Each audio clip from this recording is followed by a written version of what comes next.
Hey guys, today in my Instagram video, do check it out because I'm telling you about one of the best ways to improve your English speaking and your listening as well, so check it out.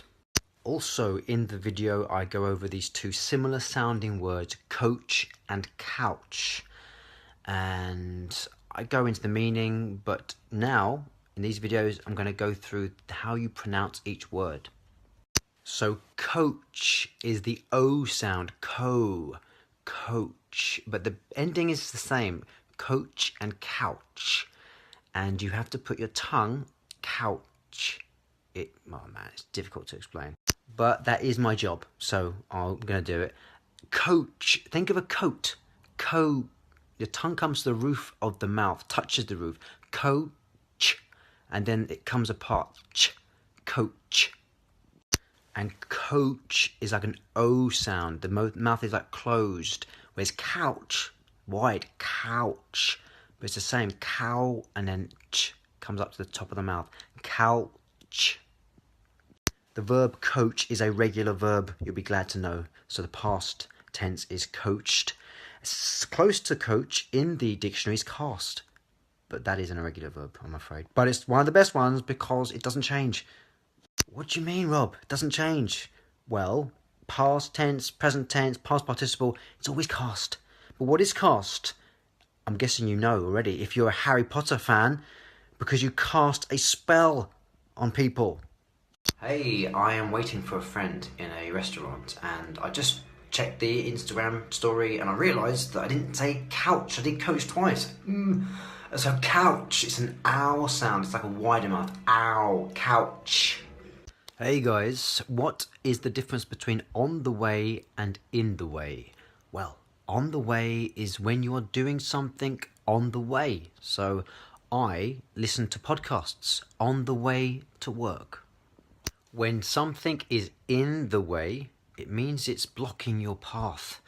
So if you're in a rush and you're trying to get somewhere and there might be slow walkers in front of you and they are in your way, I hate that. Talking about way, it reminds me of what my good friend and brilliant English teacher, Eurico Junqueira, said about the app Waze.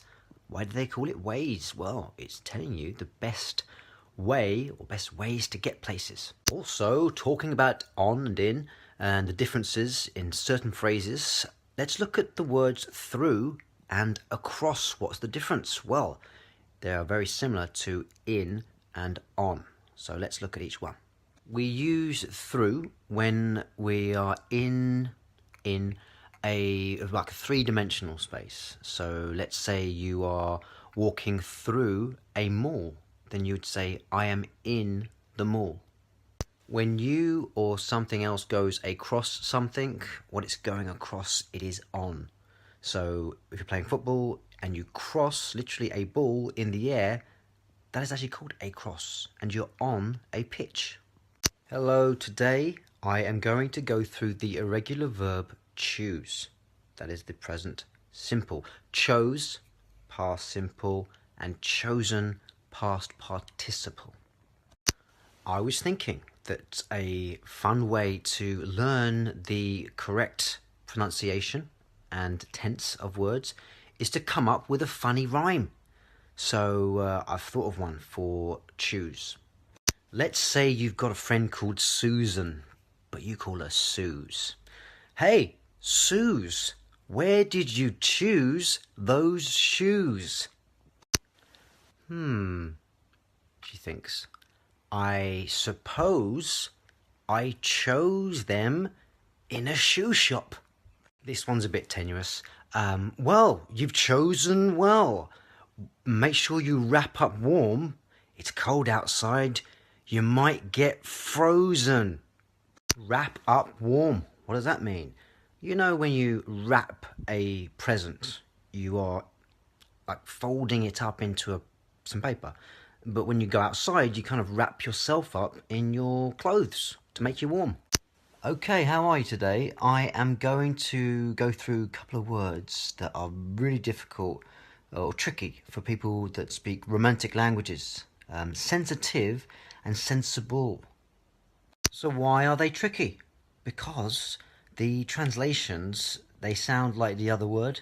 So from my research, sensible in Spanish and Portuguese is sensato with the T. And sensitive in Spanish and French is sensible. Obviously that's more of a Spanish pronunciation, not sure what the French is, but it sounds more like sensible. In fact, sensible is spelt the same as sensible, but it means sensitive. Nightmare. But what do they mean? They're both adjectives, and I'm going to go through what they mean now. So, sensitive is when someone or something is quick to respond to slight changes, or when someone easily gets offended or upset. Sensible is used to describe someone who is wise and considerate and prudent in their decision making.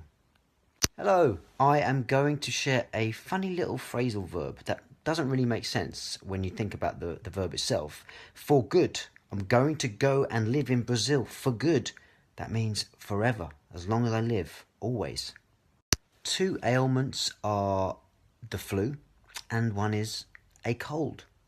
These are two separate illnesses, but one is used with the flu, and one is used with a cold. Speaking of ailments, here are a few funny phrases to do with illnesses. So if you've got, you feel sick, you can say, I've got an upset tummy. Doesn't make sense really. How can your tummy be upset? Or I've got a dicky tummy. Or even the food doesn't agree with me. If you feel your bowels rumbling.